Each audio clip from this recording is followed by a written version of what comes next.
Salve Bapak Ibu dan saudara-saudari yang terkasih.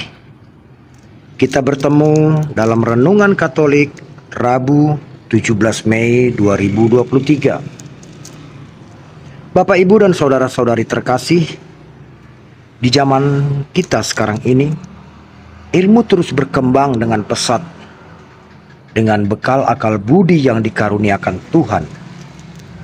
Manusia tidak pernah puas dengan apa yang telah ada, sehingga terus dan terus menggali pengetahuan. Terhadap satu benda, orang yang berbeda akan memberi penilaian yang berbeda-beda pula. Perbedaan penilaian ini adalah dampak dari pengetahuan yang dimiliki orang tersebut.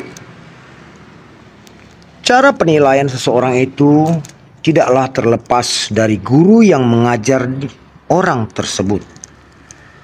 Secara garis besar, ada dua tipe penilaian, yaitu negative thinking dan positive thinking.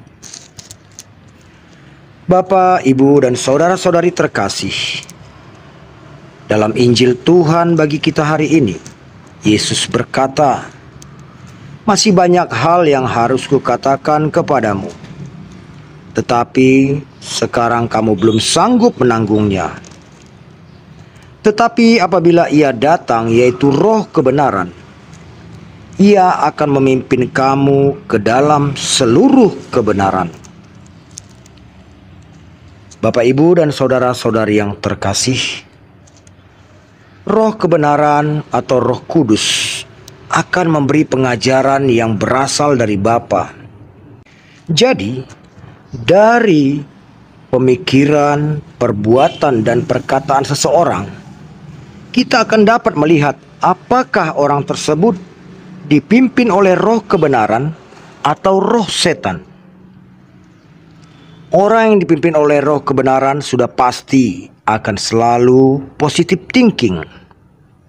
Sedang yang dipimpin oleh roh setan akan selalu negative thinking dan suka menghakimi. Bapak, Ibu, dan saudara-saudariku yang terkasih, dalam gereja kita memahami pesan firman Allah atau mentafsir firman Allah tidaklah boleh dengan sesuka hati mencomot penggalan-penggalan ayat untuk pembenaran diri. Tetapi kita harus dalam bimbingan Roh Kudus untuk menggali kebenaran sejati dari firman Allah tersebut. Fenomena pengajar-pengajar sesat yang kerap mencomot ayat-ayat firman Allah demi kepentingan pembenaran diri akan banyak kita temukan di era sosial media saat ini.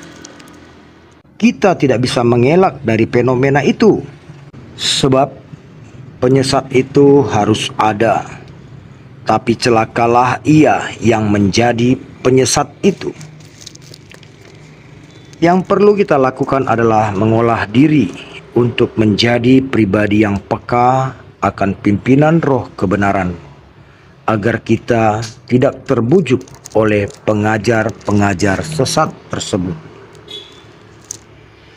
Bapak, Ibu, dan saudara-saudari terkasih dalam Kristus, ada 4 penyebab dosa yang akan membawa kita ke dalam maut, yaitu pemikiran, perkataan, perbuatan, dan kelalaian.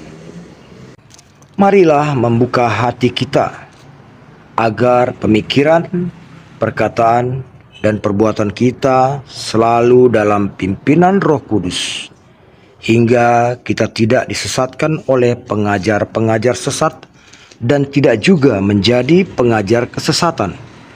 Dan dengan pimpinan Roh Kudus itu pula kita akan terhindar dari segala kelalaian. Amin. Semoga kita selalu dalam pimpinan roh kebenaran.